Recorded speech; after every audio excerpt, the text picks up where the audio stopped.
Picture this. You and your partner are figuring out where to go for dinner. They say, wherever you want. And you know exactly what you want. You want Thai. But something in you does a quick calculation. Are they in the mood for Thai? Is it too far? Is it easier to just agree on something close? They did just mention Italian the other day. And you hear yourself suddenly say, Italian is great. And you tell yourself, it doesn't matter, it's just dinner. But what if you've been doing this your whole life? The small things and the big ones. Hi, I'm Rachel, and today I want to talk to you about self-trust. Not the kind you find one day like a coin in the couch cushion, the kind that you build slowly, decision by decision.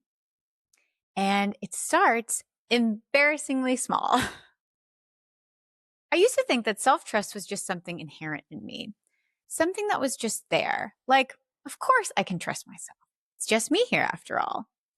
But what I've come to understand is that it's not like that at all. Learning to trust yourself is actually more like building a muscle. You have to do the reps to get the gains. Every time you say what you actually want, Thai, the window seat, the movie you want to see, you're doing a rep. You're training yourself to trust your own knowing. You're saying to yourself, what I feel matters. What I want matters. I matter. And every time you override it, whether it's to keep the peace, to not be difficult, to shrink yourself into whatever feels more convenient, you're doing a different kind of training. Not wrong. I'm not here to make you feel bad about it. I did it for years, and it's still something I have to be really super mindful of. It's just worth noticing because the muscles that get used, they're the ones that grow stronger. And after enough small negotiations, the override muscle can become stronger than the self-trust muscle. The one that talks you out of what you want gets louder than the one that knows. And then something shifts. Life asks you a big question. Who are you now?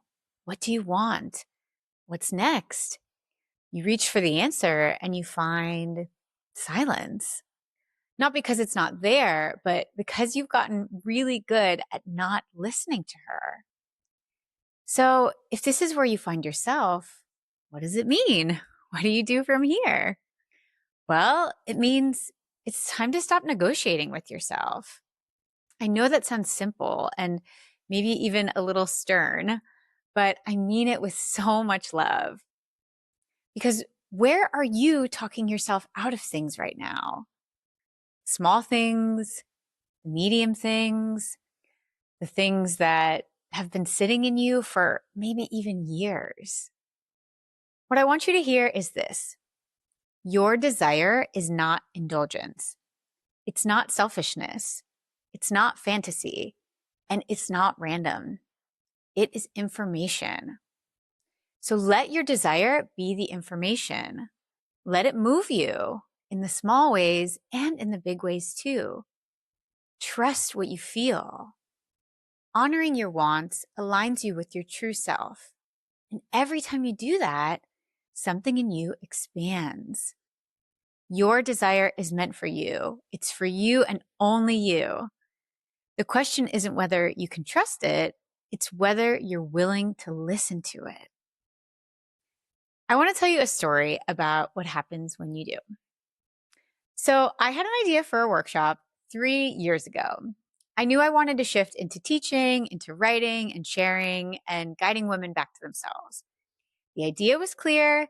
The desire was real, but I had so much imposter syndrome around it that I could not move. My self-talk sounded like, who am I to do this? I'm not ready. Oh, one day when the time is right. Well, 3 years of one day. And then I moved to Syros, a small Greek island with my kids and my family. And I found myself in this beautiful community of women who were also mothers. We had a book club together. We had a weekly women's circle. And the conversations kept circling around the same questions: identity, roles, hopes and dreams, living life on our own terms. One evening after our circle, I could feel it. They were hungry for something deeper. They had the questions, but they didn't have the tools to answer them. And I thought, they need me. I have what they need. I know how to help them. And I felt very quietly, very, very clearly, it is now or never. What I felt in my body in that moment, it wasn't excitement exactly. It was more like a quiet knowing, like, this is right. This is me. This is me following what I'm here to do. So the day after the circle, I reached out to book a space. I was going to host the workshop. I gave myself 10 days, only 10 days, to build something I had been putting off for 3 years. I sat down to write, and it flowed. I'm usually the one who questions and overanalyzes and second guesses every single word, but this time I just let it come. And when I look back at what I wrote, I thought, this is good. This is really good. I also designed a printed reflection guide for the women. I wanted something really beautiful and elevated to hold them through the deep work of the evening. And with that, also, the design just flowed.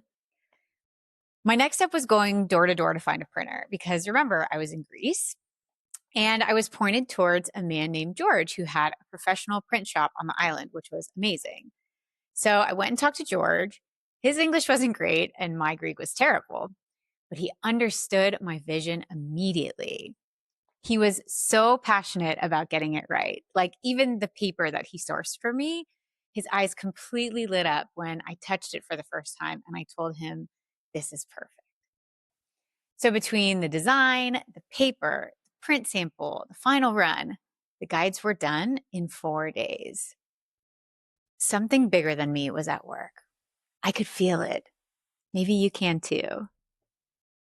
The day that I picked up the guides, I happened to have an appointment with a healer that I'd been working with on the island, Mrs. Maria. When I showed her the guides, she held it in her hands, looked me in the eye, and said, this, Rachel, this is it. This is what you must do. It was quite an amazing feeling. Finally, the night of the workshop came, and it was one of the most beautiful evenings I have ever had. Everything just flowed. One woman told me she'd reconnected with parts of herself that she had almost forgotten existed. Another told me she left feeling lighter, more joyful, more kind towards herself. One woman who was a chronic insomniac told me that she slept through the entire night for the first time in as long as she could remember. She said something in her had finally just let go. Many women cried. And for me, well, I felt more like myself than I had in a very long time. Like I was finally stepping into a version of me that had been waiting for me to have the courage to meet her for so long. And from that one night, that one step towards my yes, I was invited to speak at 3 retreats. How amazing is that? I just took one small, honest step that I hadn't let myself trust for years. And life stepped forward to meet me there. Now, I want to be clear about one thing. The imposter in me did not go away. I didn't suddenly feel ready. I just stopped letting that part of me drive. I put her in the passenger seat and I followed my inner knowing. I followed that quiet yes instead. It also helped that my timeline was very short. So I didn't really have time to indulge the doubt that I usually let myself swim in. I learned that sometimes the best thing you can do is not give yourself the option to overthink it. I'm going to be bold here and say that I think there's something that you want. Maybe you know exactly what it is. Maybe it's so buried under the noise of daily life, you've almost forgotten it's there. But it is. It hasn't gone anywhere. It's been sitting with you quietly, patiently, waiting for you to stop negotiating with it and start listening to it. That desire is not a distraction. It's not irresponsible, and it's not too late. It's her. your woman within, your true self, pointing you towards what is true. Maybe it's time to let her speak. You don't need the whole plan. I promised you don't. I did not have the whole plan when I booked the space for my workshop. I just took the next small, honest step, and life met me there. So, what is your next small, honest step? Maybe it's sending the email you've been sitting on, making the call, buying the domain, saying it out loud to just one person, booking the space. Or maybe it really is just going to Thai for dinner. Start there. That is your first rep. And then do the next one, and then the next. Keep going, and life will meet you. You are allowed to want what you want. You are allowed to trust it. You are allowed to move towards it. You can trust yourself. So tell me in the comments, what's the one thing you've been talking yourself out of? Name it here. That is your first rep. And if this resonated with you, I'd love for you to subscribe to my channel.